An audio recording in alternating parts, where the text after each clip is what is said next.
What's up, everybody? My name's Rob Simmons, and Mr. Nightmare put out another horror story video, and this one's another new category for him because it's called 3 Scary New House Horror Stories, and I've never heard of a new house horror story, so this should be fairly creepy, as Mr. Nightmare's videos always are. But let's see what that's in store. 3, 2, 1. Oh, that image is scary unto itself.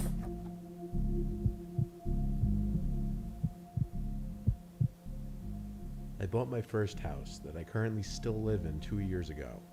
I was in the unpacking and settling in phase. At the time, I was single and living alone, but I just figured it was time for a house. I had a couple friends over to help me unload the truck full of boxes, Nice and I friends. paid them with food since they wouldn't accept money. They hung around for a few hours after just to hang out. When my friend Dale went to the bathroom, he came back and said he heard some noises from inside the walls, and that it sounded like there were some pipe issues. I took note of it, and the two of them left a little later. Might not be Since pipe it was issues. a Saturday, I stayed up pretty late on my laptop watching Netflix. However, I was hearing some light thumping sounds from above me, which was odd because my bedroom is upstairs. The only thing that could be above me would be the attic. Then I remembered Dale's comments about the noises from inside the walls. I went to the attic door and pulled it down, and I actually had to take a deep breath because I was a bit nervous. I climbed the I me stairs into too. the attic and pulled the light switch down. One very dim yellow light buzzed on, just barely lighting up the attic. The noises in the walls stopped though. Boy, I feel Either nervous. that or the noises just weren't coming from the attic, I imagine. I'm gonna turn the volume down just in case there's No a jump boxes scare. up there yet. It was just basically a big empty space, and I could clearly see no one was up there. The only things in the entire attic were a couple giant framed paintings leaning on one of the walls. I went back down to my room and tried to get some sleep, but I heard the noises again. Now I started to fear there was a small animal on the walls, like a raccoon. The sound still seemed to be thinking that coming from earlier. directly above my room. It had to be in the attic.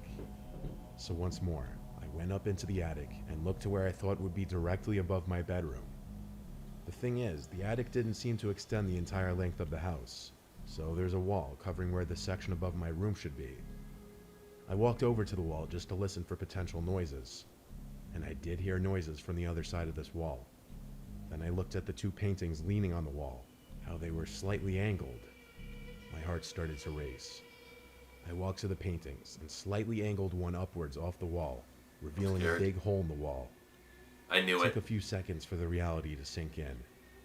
As I held the painting at an upright position, the painting was suddenly pushed out of my grip to fall flat on the floor. I nearly had a heart attack. Out from the Nice. hole came this sickly-looking girl. I knew She it. seemed to be high on something. She was shaking, making weird noises. I knew someone was in And she'd there. start this creepy laughing. She grabbed onto me and dug her nails into my shoulders so hard I screamed, and I pushed her Ouch. as hard as I could off of me. She fell backwards into the secret room, and I ran to the exit and shut the attic door behind me. I locked myself in my room as I called the police and reported that a crazy, dangerous person was in my attic. Cops arrived within 5 minutes. Well, that's 3 good. cop cars ended up pulling up, and there were a total of 5 police officers in my house. 4 of them went into the attic, and I heard the struggle. The girl screamed like a creature, and it sounded like she was Oof. trying to attack the officers, which led to her getting tased. They finally managed to get her in cuffs and carry her out of the attic and outside to one of the cars. The girl had to be like anywhere from 25 to 35 years old, but like I said, she Disturbing. looked sickly. While the officers were still in the house, I went into the attic to examine the secret room. Inside was a pile of blankets, a dirty pillow, a lot of food wrappers, Where she and was living. human waste in one corner. Oh! It seemed That's as though gross. this girl had been up there for a long time. It was truly a nightmare to discover this on my first night in my new house. The girl was taken to a nearby psychiatric center to get her the help she needed. That's good. Better than prison. Let's do 2S in the store. My dad helped me buy my first house when I was 28. I was never spoiled, but my dad always had a lot of money, and when I wanted a house, he That's lent me a nice. large amount of cash. The previous owners of the house were an elderly couple. As far as I know, the husband died many years before I moved in. The wife died just a few weeks before I bought the house. Did they die in the The house? son of the couple who sold me the house kept a lot of the furniture in the house for me, and he took only what he really needed or wanted, which made things easier for me, less furniture to buy. I did I dump buy some my of the own more furniture outdated anyway. stuff on the curb though, including this old rocking chair that was sitting in the living room. A lot of the furniture just had an older, creepy vibe that I didn't want in the house. The next day, I was cleaning out more junk in the upstairs section of the house for most of the day. A lot of it was heavy lifting, so I'd take breaks in between, and this ate up most of the day. I didn't really get an ounce of sleep the night before, as I have a mild form of insomnia which affects me certain nights. That second night, having moved into the house, I went out to get some Chinese for dinner because I had no energy to cook. When I got back, I was disturbed to find the front door was unlocked. Now, I truly don't remember if I had simply forgotten to lock it or not. I wanted to believe I forgot, but it just seemed so unlikely I'd forget to do that, especially with my brand new house. I started flicking on every light of every room on the main floor. The more light, the safer I'd feel. I then proceeded up the stairs to do the same there, in the common area and in all 3 bedrooms. There was also a basement to the house that I'd only been down inside once at that point. It was not a big basement like you would expect though. It was kind of just a small storage space where the washer and dryer happened to be. I was already feeling a lot more confident that I had just simply forgotten to lock the door, but I still had to check the basement before I could confirm this. I opened the basement door and I flicked on the light. As I got halfway Oh down the no. stairs, I saw an old rocking chair sitting in the middle of the basement. Is that the same I one? didn't remember it being there the first time I saw the basement, and when I stood over it, I could swear it was the same rocking chair I had thrown away the night before. If not the same one, at least an identical one.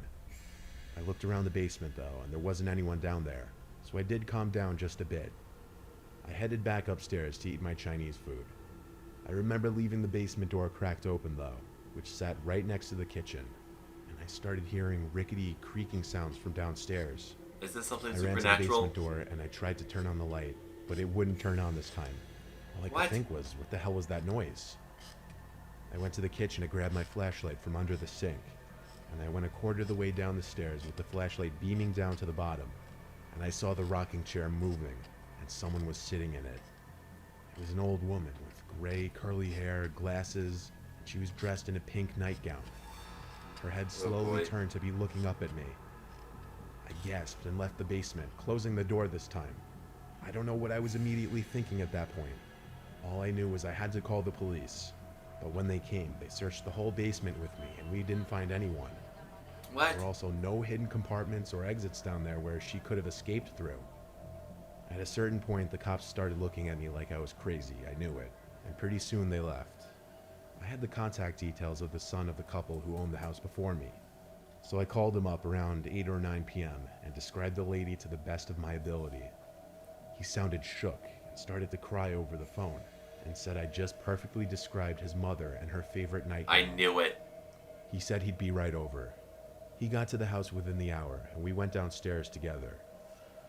He seemed to be in shock the whole time. I could see his hands shaking. He ended up leaving with the rocking chair after a while of talking with me and being very emotional. It may have been emotional for him, but it was the scariest thing I could have possibly ever witnessed with my own eyes. It still stands to be. Yeah, that I would kept the freak me out basement door too. locked 24/7 after that, and I'd be scared to do laundry for months. But after half a year of nothing happening, it wasn't that bad.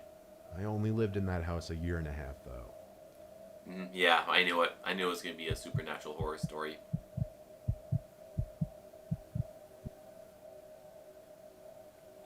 When I was 12 years old, my family moved to a new house in the countryside of Louisiana, located near a small village. We'd always lived in rural areas, definitely grew up unfamiliar to the city lifestyle or anything even remotely close to that. The property was 3 acres and very private. On the second night at the house, our dog Parker, who would sleep in my room, started barking and growling in the middle of the night. When he saw that I sat up in my bed, his tail started wagging, but he'd continue to bark and growl. I couldn't tell what he was looking at though, he was just looking towards the corner of the room. I checked the closet and nothing, so I told Parker to shut up, and he did. But I did keep hearing him lift his head off his bed every once in a while, reacting to something. The next day, an older man came and knocked on the front door. My dad answered while I was in the living room watching cartoons. I heard the whole interaction. The old man introduced himself as Gene, the next door neighbor. My dad told me to come over and introduce myself, so I did. Gene seemed very kooky and aloof. Even my 12-year-old self could realize that. But he seemed nice, I guess. The next day, I was in the backyard playing Pokemon on my Game Boy. My dad was in the front of the house mowing. The rest of my family wasn't home. Oddly enough, over walks Gene wearing the farmer's hat and overalls, talking to me in his thick southern accent, asking what I was up to. He actually sat down at the table with me, which made me uncomfortable, Wait, is this especially inside the considering house? he just walked into our backyard. Oh, no. Albeit there was no fence separating the front and backyard, but still. I told him I was playing Pokemon, and he knew what it was, immediately making Pikachu noises trying to be funny, but it was just unsettling. I can't tell whether I it's started to humorous or realize there really was disturbing. something off about this guy. My dad came to the backyard with a lawnmower, then turned it off when he saw Gene sitting next to me. He approached us and said hello with a smile, but I could tell based on my dad's face and tone that he was slightly confused what he was doing in our backyard. He never asked him that, but my dad told me I needed to go inside and wash the dishes. I knew he was trying to get me away from him. A few minutes later, my dad came in and asked me if Gene just walked into our yard, and I said yeah. That's when he told me he didn't want me around that guy anymore, and to let him know if I saw him again. Yeah, It wasn't until a something's few gonna minutes happen with later Gene. that I woke up to Parker growling and barking again. This time he was looking at the window. I got up to open the window just to hear if something was going on out there. Quickly after opening the window, without seeing anybody out there, I heard Gene imitating Pikachu noises again. Oh His no. creepy old man's voice. I ran out of my room screaming "Dad" repeatedly. When I told my dad Gene was outside my window, he stormed outside to check. But when he couldn't find him on the property, he went to Gene's house next door. But here's the twist. That Gene guy didn't live next door. An older woman answered Oh, the door and no. had no idea who he was. So my dad went to every single neighboring house, and nobody had ever heard of a Gene. My dad called the police to report the man. Police said they would be on the lookout for him, and it even made the news. We never again saw or heard from Gene, or whatever his real name was. And that's it. So, not scary as the last couple horror stories from Mr. Nightmare I've seen so far. And, sorry, I forgot to take off my headphones. But there are a few jump scares, and they are getting scarier with time, and that's a good thing because I've seen so many of them, I sort of become desensitized to horror story stuff. And I knew there was going to be some sort of plot twist with Gene, but I didn't know that he was faking being a neighbor. And if I were the narrator's dad, I feel the same way.